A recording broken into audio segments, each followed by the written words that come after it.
Saiba como melhorar o seu dia a dia. Na SM Antena 1, Qualidade de Vida.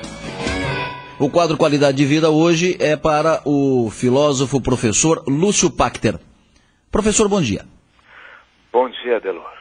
Vamos conversar hoje, neste período de ano eleitoral, sobre algumas ideias de alguns filósofos e, mais especificamente, sobre aquela relação que existe entre aquilo que a gente pensa, sente e aquilo que depois a gente faz.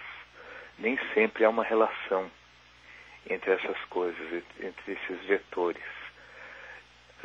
Olha, vamos pegar alguns filósofos conhecidos. Por exemplo, Sócrates. Sócrates, Adelor, era um sujeito assim que vivia de uma maneira bastante desleixada. Ele vivia com roupas sujas, provavelmente rasgadas. Ele andava pelas praças, pelos mercados públicos. Ele era um grande conversador, ele gostava muito de conversar, conversava com as pessoas, com os jovens. E, basicamente, o Sócrates deixava que alguém colocasse uma ideia.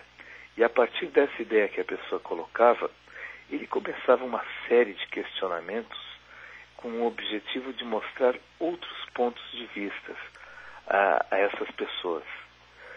Só que isso, na vida particular dele, parece que não fez um grande efeito.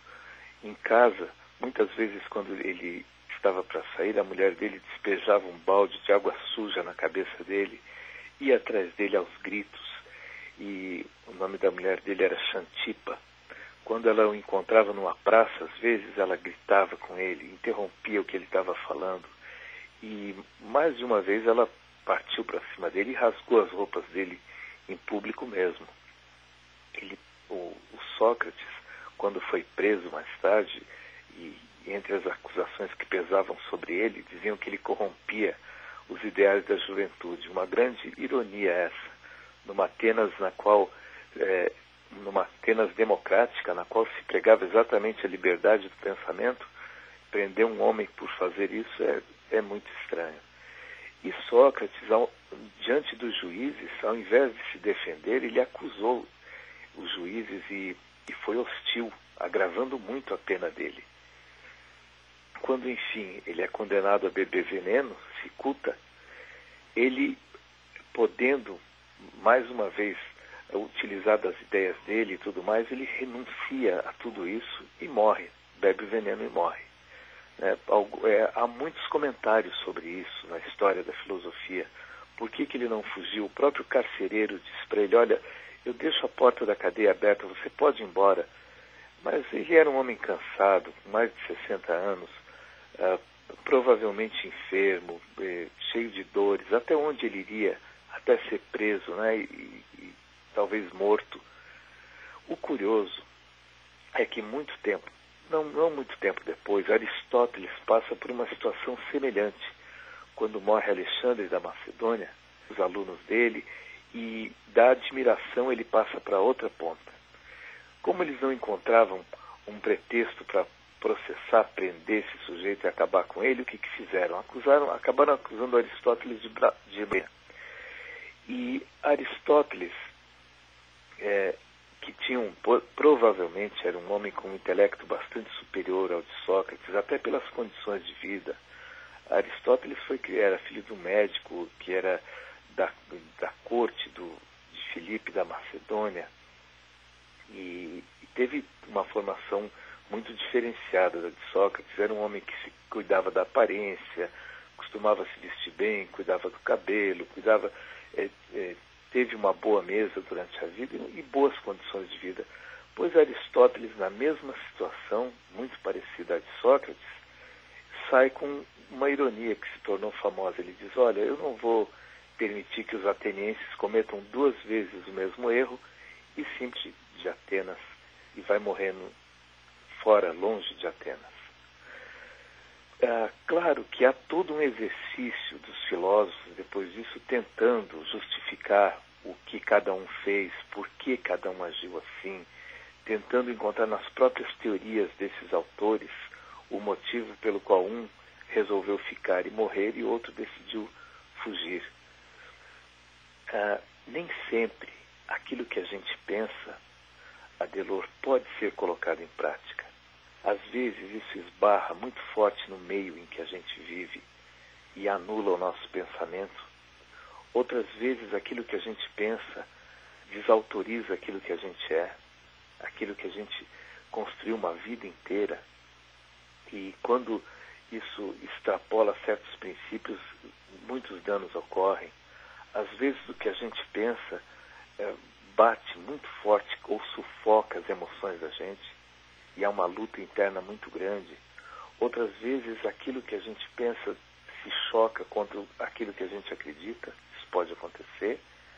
Ou mesmo o pensamento às vezes é dúbio, ele é caótico, ele não parece que vai em todas as direções, outras vezes em nenhuma. E outras vezes o nosso pensamento é desautorizado pelo próprio raciocínio, como se o pensamento fosse algo improvável, mágico.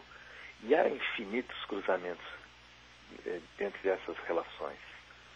Muitas vezes, e num ano eleitoral isso surge tão forte, não é? Se guardássemos as promessas de campanha para depois colocarmos em prática e chamarmos aqueles a quem elegemos, nós veríamos que muitas vezes aquilo que é pensado, que é pretendido, de fato não se trata sempre de uma má intenção, ou às vezes de uma má intenção, mas sim que ao colocarmos isso na concretude, há às vezes um abismo a ser passado e que é muito difícil e que às vezes não depende só da pessoa. Construir castelos na cabeça é uma coisa, colocar esses castelos no chão é outra história, muitas vezes diferente, né? E esses pensamentos todos que eu estou colocando para você me ocorreram lá em Vitória, durante o Encontro Nacional de Filosofia Clínica, que aconteceu neste final de semana e que reuniu colegas do país inteiro. E eu vi alguns colegas colocando ideias muito bonitas, mas que eu ficava pensando, mas e na prática, né? Para a gente que trabalha no consultório, que vê aquelas pessoas sofrendo, chorando na frente, e muitas vezes somos tão impotentes para ajudar certas pessoas, eu fiquei me perguntando, será que todos esses pensamentos tão bonitos têm uma aplicabilidade prática depois? Professor Lúcio, como é que é o nome da mulher do Sócrates? Era Xantipa? Xantipa, se escreve com X. Olha, os alunos e colegas de Sócrates consideravam a pior mulher que existiu em todos os tempos. Xantipa. Porque ela afastava os amigos dele, ela não gostava da filosofia dele, ela fazia horrores para ele. Ela chamava Sócrates de mandrião imprestável. Achava que a filosofia dele não colocava o pão na mesa e ele teve muitas dificuldades. E Sócrates, ao que se sabe, sempre defendeu a mulher dele. A mulher que Nietzsche diz que, na verdade, Xantipa fez um favor à humanidade, porque por ela ser daquele jeito intratável, ela fez com que Sócrates fosse cada vez mais para fora de casa, cada vez mais em direção à filosofia. Pois é. Uma mala essa mulher do Sócrates. Mas a pergunta é, um homem tão inteligente, um homem tão preparado, um homem que pensa o mundo, um homem que passou gerações, hoje nós estamos aqui ouvindo o senhor falar sobre teses defendidas e circunstâncias criadas por ele. Como é que ele vai escolher para encaminhar o resto da sua vida, para ter como companheira para o resto da sua vida uma mulher como ela, que absolutamente ignora, não reconhece os seus méritos e o seu saber? Pois é, Adelor. Sabe que Sócrates é um sujeito tão curioso que como ele não deixou nada escrito, muitos duvidam, inclusive, da existência dele. O que nós sabemos dele vem de relatos de Xenofonte, Platão, de outros colegas, mas a gente não tem relatos diretos dele. E ele foi um homem provavelmente que decidiu viver a vida, cada gota em toda a intensidade. Então ele foi para a guerra, ele aprendeu escultura com o pai dele, ele viveu intensamente, ele se sacrificava pelos amigos, ele deu a vida dele para salvar um companheiro na guerra e por pouco não perde a vida. E ele viveu dessa maneira. Ele gostava dos vinhos, das mesas, das conversas, das pessoas. E provavelmente ele amou muito essa mulher. Muito obrigado, doutor. É sempre bom ouvi-lo. Bom dia, bom trabalho. Até semana que vem.